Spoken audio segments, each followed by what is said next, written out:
Hey there, this is week 6 all about file input and output. From problem set 6, I am going to discuss the third problem, which is Scourgify. And now the problems have started getting a bit difficult. This problem is a bit difficult in the from the last two problems of this set, in the sense that not only here we are expected to read a CSV file but also output or write a CSV file. So do not worry, we will be doing all these things together. Let us get into the problem. If you see it here, there is a file given which is in the order of name and house, and here it is the name given, which are enclosed within quotes, and the names are ordered in last name and then the first name, and here it is the name of the house. Let us see what is the problem is saying here. In a file called Scourgify.py, implement a program that expects the user to provide two command line arguments: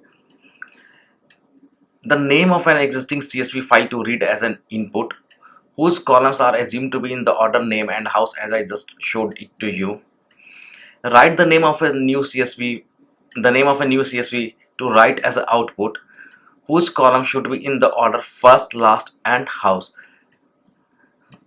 Basic difference here: the input file is having two columns, name and houses. The name is enclosed within double quotes, you can see it over here, but it is in the order last name is coming in the first place and the first name is at the second place, and the house name. So we are reading two columns and we have to output the file in three columns: first name first, then the last name, and then the house. It is written over here. Yeah, this is written over here. Convert that input into output, splitting each name into a first name and last name, assuming that each student will have both a first name and a last name. Therefore we do not need to validate if a student has got only one name. We can safely assume all the students that have been given in this file are having two names, last name and first name. Then certain validations: if the user does not provide exactly two command line arguments, or if the first cannot be read, the program should exit via sys.exit with an error message. And here you can see in the demo video you have the error messages here, and as usual here are the hints given. With this, let us get into the code spaces. I am already here into Scourgify directory. I have already copied the before.csv file here. You can go into this page, problem page, and you can download the whole file from it has been given here. So I have already downloaded it. You can see it over here. Let us get back to here. First of all, I am going to import the required libraries CSV and sys, and then I am going to first of all validate the length part, this part, and then after I am going to write the code for all these, where you can see the mouse hovering around my. So let's get here. If length of sys.argv is equal to 3, when I say length is equal to sys, let me collapse this so that we have more space on the screen. What does it mean is that if I write something like that here, Python and Scourgify, wrong spelling, Scourgify.py, let us say we supply before.csv as the input file and after.csv as the output file. So here Python is our interpreter, Scourgify is the name of the program which is at index 1 or argument 1, sorry, it is at index 0 and argument 1. Before.csv is at index 1 and after.csv is at index 2. So if we exclude the name of the program, then the length of the command line argument is 2, and if we include it, it is 3. So what CS50 is saying here is that expect the user to provide two command line arguments. It means that other than the name of the program, of course you have to give the name of the program in order to run it, you have to provide at least two arguments. That is why I have written length of the sys.argv is equal to 3, and sys.argv index 1, which is before .csv. As I said earlier, Scourgify.py is at index 0 and before .csv is at index 1. It ends with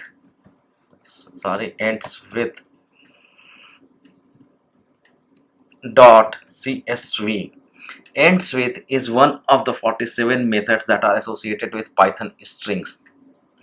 I have already created a detailed video about 27 most frequently used Python string methods.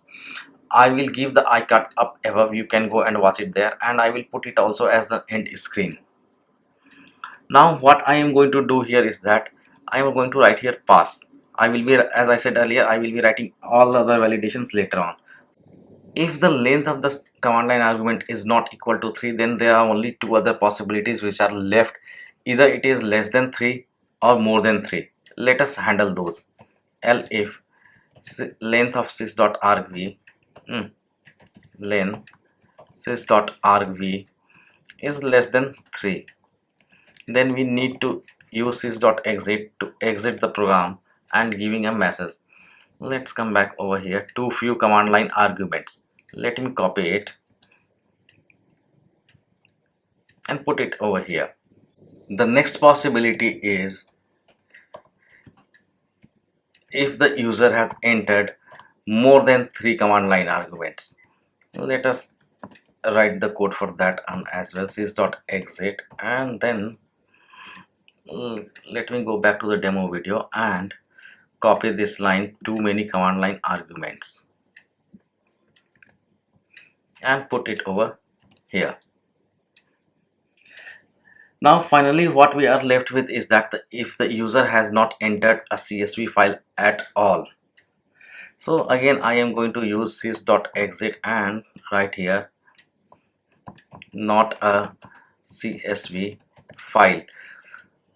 So user has entered 3 command line arguments, but at the first it is not a CSV file. So we are done with our validation for the command line length. Let us check it one by one. So if I say that Scourgify.py only, I should be getting here too few command line arguments. You see it here. Now if I write here Python as wrong spelling .py, and let us say 1.csv, 2.csv and 3.csv. I have now given 4 command line arguments, so I should be getting cannot open. Okay, I have written the wrong spelling again, my apologies. Scourgify.py and 1.csv, 2.csv, 3.csv, and here you see we are getting too many command line arguments. Let me clear the terminal. And what happens if the user has given 3 command line arguments, but at one it is not a CSV file like this?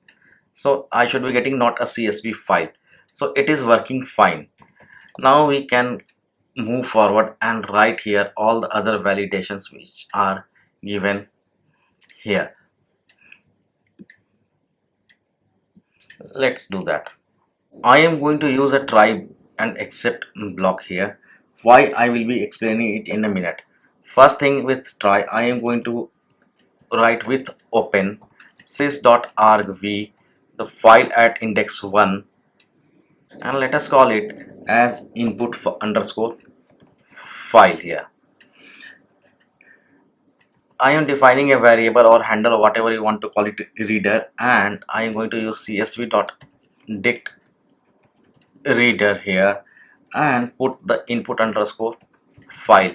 If you go to the CSV module page, there are a lot of information that are given over here, but I am more interested in two pieces of information.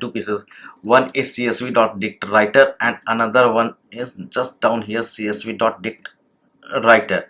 But let us first use the sys.dict writer, csv.dict reader. So I am writing here csv.dict reader and passing here the input underscore file as the input file to read it. Now it is time to open the second file name argument that is given at as the index 2 for writing. So with open sys.argv file name at index 2 as, and let us call it as output underscore file here, and I am again going to define a handle or variable, whatever you want to call it, csv dot dict writer here, name of the file which we want to as an output. And I am, let us go back to here again, the help page here or the documentation page.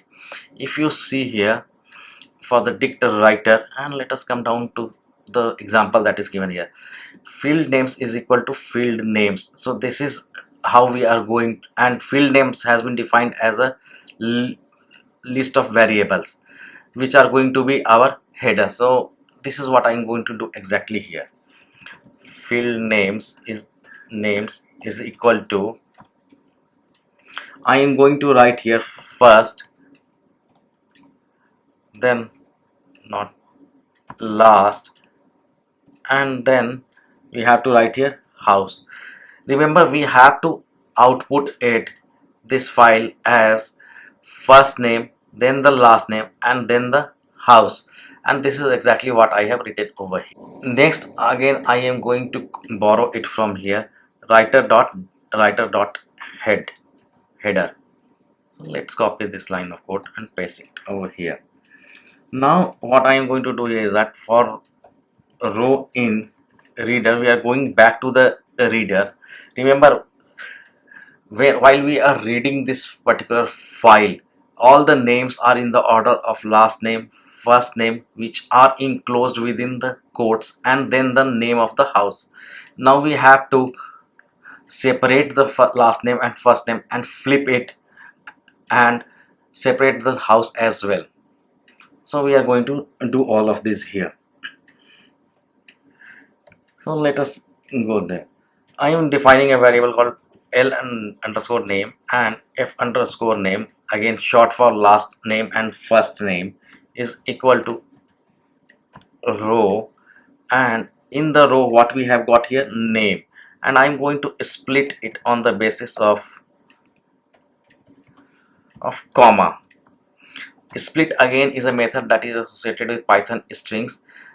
So let's split the names on the basis of the comma, and then we have to write it. So writer dot writer row, or it is just something like this, yeah, write row. We have separated the first name and last name here. Now let us write it each row. So I am going to write it some like this. First, that is the key of our dictionary, and the value is going to be f underscore name. This is what we had defined earlier. First is our key, f underscore name is our value, and if you notice here in the file, you can see it, last name and first name are separated although by a comma, but there is a space before the first name here. So we need to get rid of that first and that white space as well. For that I am going to use lstrip method, again one of the 47 methods which are associated with Python strings. Here we are done. Next key is about the last. So last, and our value is going to be here l underscore name, and finally we are left with our last is house, and for house we can simply write here row and here house. I think we need to give it something like this here. Yeah, with this we are done with this line of code. Remember in the beginning I said why I am using try block. I will be explaining in a minute. So now I am going to write here the except block. So I need to correct the indentation. It is here. Yeah. In case the user inputs something, a file name which is not already stored in your directory, you have to store the before.csv into the same directory as it is. So if it has, the user has not put in there, so our command line arguments will, the program with the help of command line arguments will not be able to read this file. So that will be file not found error. In this very case, again we need to use sys.exit, and what is the message here? File not found or something like that. Could not read. Here you see could not read and the name of the file name. So again we have to be a little bit careful here. Yes, so I am not writing the one.c, I am not copying a one.csv, mind it. So I have copied only this part, so I have written it here, and we have to add here what has been given here at the index 1, sys.arg v index 1, and I believe we can put it as an f string here. So let's put it like this. So with this I believe that our program is complete and we can start checking. So as you can see that, okay, I have already after.csv which is properly sorted, so I am not going to use the after.csv name. I am going to use some other name here. Yeah, so if I put here, and I'm not going to check for do any checks for the length of the file because we have already done it. Let me collapse this before.csv, and let me call it after underscore 1.csv. Could not read before.csv. Got the mistake here. What I have done here is that if you pay attention to line number 7, I have opened it, but I have opened it in a read only mode, the output file.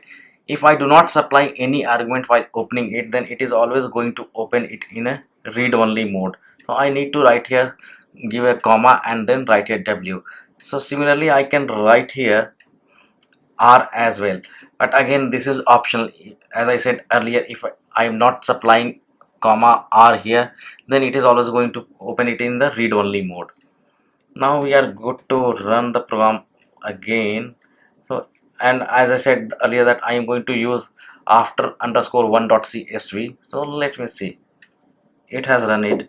Let's go and check it out here after 1.csv, and here you can see, voila, we have got all the names here in the sorted, not the sorted, I will say first name and second name order. And whereas it was here, if I go here it was Abbott Hannah, and here what we are getting here is that Hannah Abbott and then Hufflepuff, which is fine.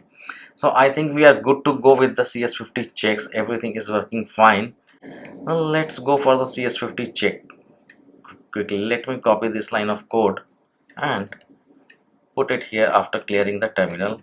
Clear the terminal, collapse this, and put it here. While the time it is checking the code, I would like to say that I have been publishing videos related to Python on my YouTube channel which are not related to CS50P. I will share the link of the playlist in the description box. You can go and check those videos out. Waiting for the results. Let us see. Okay, we have got some greens here. Let me pull it up over here so that we can see clearly. Okay, so here you can see it has passed all the tests. It means that we are good to submit it. That was it for this video. If you find this video useful, consider giving it a like, subscribe to my channel, and share it with your friends who are pursuing CS50 for Python. Till that time, happy coding.